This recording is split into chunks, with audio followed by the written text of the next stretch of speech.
Today, I want to talk about consistency, which I'm not the most consistent myself, even. Consistency is showing up, even when you don't feel like it. There was this big thing about, discipline shows up when motivation isn't there. I think that discipline has kind of become this scary word when it really just boils down to consistency. Hard work beats talent when talent doesn't work hard. It's about taking small steps every day. You gotta get 1% better. That's the mindset that I'm trying to have, and that has pushed me this far already. I really started to learn and notice how important consistency is when I started going to the gym. Because I started going to the gym for kind of a dumb reason. It was just part of my family was kind of fat. And I didn't want to be fat eventually. So I decided to start going to the gym. And it was difficult at first, don't get me wrong. It was probably difficult for the first month or so. That time period where you don't see any progress and you don't feel like you're doing anything. But something interesting happened the more I showed up. It got easier to show up again. And then easier to show up again. Until eventually, it just became second nature. And while I'm not where I want to be yet, I'm going to get there. And that's purely because of consistency. I'm not talented in the gym in any way. I don't have crazy genetics or anything.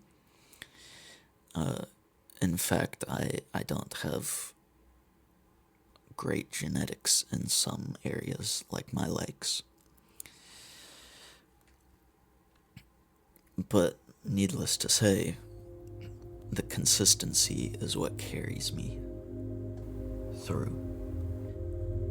I have a little statistic here. This says a conservative estimate suggests that less than 1 to 5% of the general adult population have abs.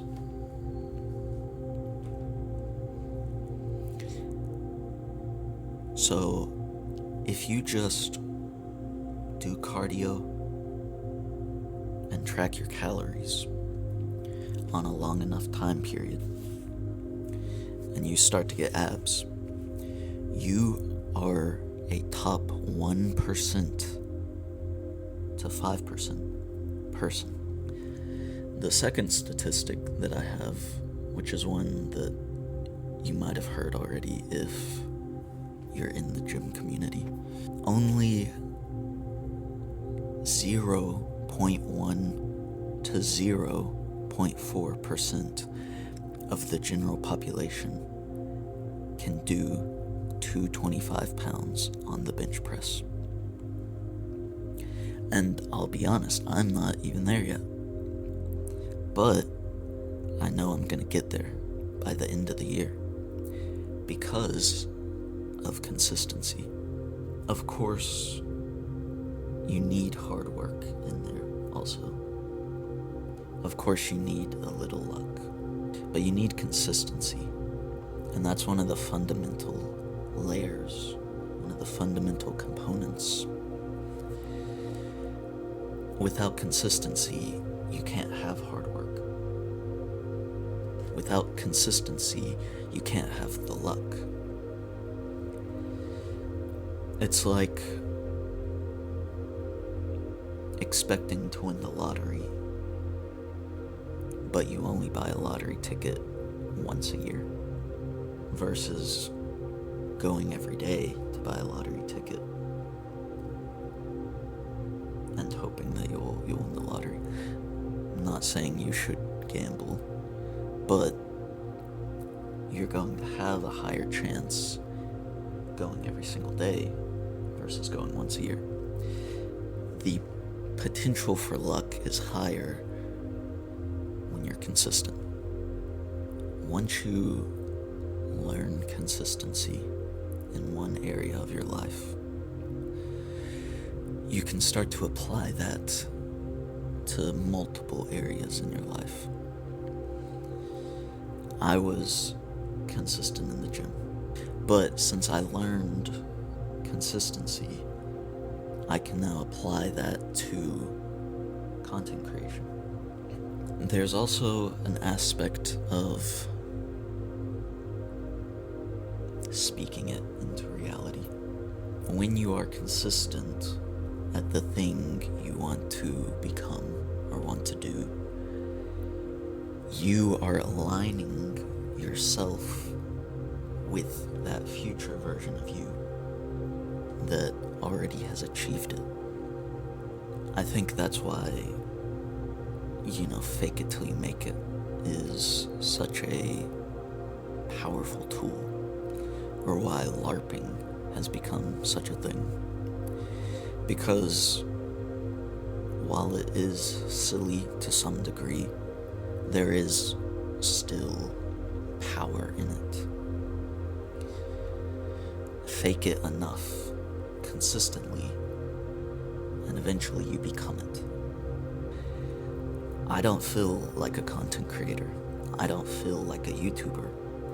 But the fact that I'm posting, and the fact that I'm consistently engaging with my community, and the fact that I'm consistently trying to build this community, means that I'm aligning myself to be a YouTuber, to be a content creator. So there is power in speaking it into existence, and there is power in consistency. I hope that I can help motivate you. I hope that I can help inspire you. I make these for you guys. If I can make myself better, you can make yourself better. You can consistently show up for yourself, because no one else is going to show up for you. You may have friends, you may have family, you may have a spouse, and you might have a really good support system. But at the end of the day, when you're in your bed, you're alone with your thoughts. You might have your spouse next to you, your best friend, right? But you're in your mind, you're in your body. When we die in a grave alone. So put in the consistent effort to show up for yourself and become who you want to be. Do the things that you want to do. Thank you for watching. Please thumbs up the video and subscribe. It helps me out a lot. I bid you farewell.